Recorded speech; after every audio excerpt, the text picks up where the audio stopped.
অভিনেত্রী নুসরাত ফারিয়া গ্রেপ্তারের প্রসঙ্গে হাসনাত আবদুল্লাহর মতামত, এগুলো আসল অর্থে বিচার নয়, হাসিনার স্টাইলে মনোযোগ ডাইভারশন। অভিনেত্রী নুসরাত ফারিয়া গ্রেপ্তার প্রসঙ্গে ফেসবুকে পোস্ট দিয়ে মতামত জানিয়েছেন জাতীয় নাগরিক পার্টির দক্ষিণাঞ্চলের মুখ্য সংগঠক হাসনাত আবদুল্লাহ। সোমবার 19 মে নিজের ভেরিফাইড ফেসবুক পেজে পোস্ট দিয়ে তিনি বলেন, সরাসরি হত্যাকাণ্ডে জড়িত খুনিকে দেশ থেকে নিরাপদে বেরিয়ে যাওয়ার সুযোগ দেওয়া হয়। শিরিন শারমিনকে রাষ্ট্রীয় তত্ত্বাবধানে বাসায় গিয়ে পাসপোর্ট করে দেওয়া হয়।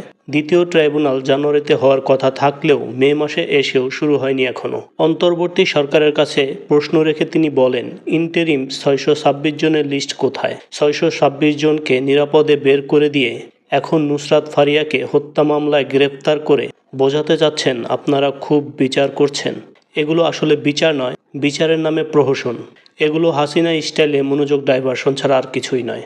রোববার 18 মে হজরত শাহজালাল আন্তর্জাতিক বিমানবন্দর থেকে বাংলাদেশ বিমানে একটি ফ্লাইটে থাইল্যান্ড যাচ্ছিলেন অভিনেত্রী ফারিয়া, কিন্তু ইমিগ্রেশন পুলিশ তাকে আটক করে ভাটারা থানায় হস্তান্তর করে। 2024 সালে বৈষম্য বিরোধী আন্দোলন চলাকালীন রাজধানী ভাটারা থানা অধীন এলাকায় হওয়া এক হত্যা চেষ্টার মামলায় আসামি করা হয় অভিনেত্রী নুসরাত ফারিয়াকে। সেই মামলাতেই গ্রেপ্তার দেখানো হয় তাকে। নুসরাত ফারিয়া ছাড়াও শোবিজের আরও 16 জন তারকাকেও এ মামলায় আসামি করা হয়েছে। এ প্রসঙ্গে বর্তমান অন্তর্বর্তী সরকারের সাংস্কৃতিক মন্ত্রণালয়ের উপদেষ্টা মোস্তফা সরোয়ার ফারুকী বলেন, নুসরাত ফারিয়ার গ্রেপ্তার আমাদের জন্য বিব্রতকর। সাম্প্রতিক গ্রেপ্তার হওয়া অভিনেত্রী নুসরাত ফারিয়াকে নিয়ে একটি ফেসবুকে পোস্ট দিয়েছেন তিনি। মোস্তফা সরোয়ার ফারুকী পোস্টটিতে লিখেছেন, আমি সাধারণত চেষ্টা করি আমার মন্ত্রণালয়ের কাজের বাইরে কথা না বলতে, কিন্তু আমার তো একটা পরিচয় আছে। আমি এই ইন্ডাস্ট্রিরই মানুষ ছিলাম এবং দুদিন পর সেখানেই ফিরে যাব। তিনি আরও বলেন, নুসরাত ফারিয়ার গ্রেপ্তার বিব্রতকর একটা ঘটনা হয়ে থাকলো আমাদের জন্য। আমাদের সরকারের কাজ জুলাইয়ের প্রকৃত অপরাধীদের বিচার করা। ঢালাও মামলার ক্ষেত্রে আমাদের পরিষ্কার অবস্থান, প্রাথমিক তদন্তে সংশ্লিষ্ট না থাকলে কাউকে গ্রেপ্তার করা হবে না, এবং সেই নীতি অনুসরণ করা হচ্ছিল। নুসরাত ফারিয়ার মামলার বিষয়ে ফারুকী জানান, ফারিয়ার বিরুদ্ধে এই মামলা তো অনেকদিন ধরেই ছিল।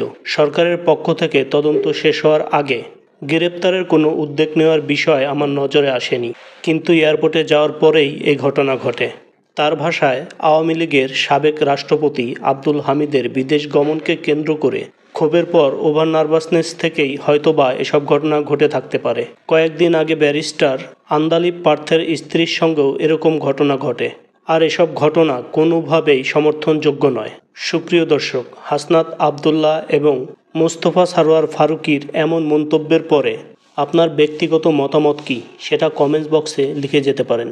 ভিডিও ভালো লাগলে একটি লাইক করে দিবেন এবং শেয়ার করে ক্যাপশনে আপনার মতামত লিখে দিতে পারেন। চ্যানেলে নতুন দর্শক হয়ে থাকলে এখনই সাবস্ক্রাইব করুন এবং ফলো করুন আমাদের ফেসবুক পেজ।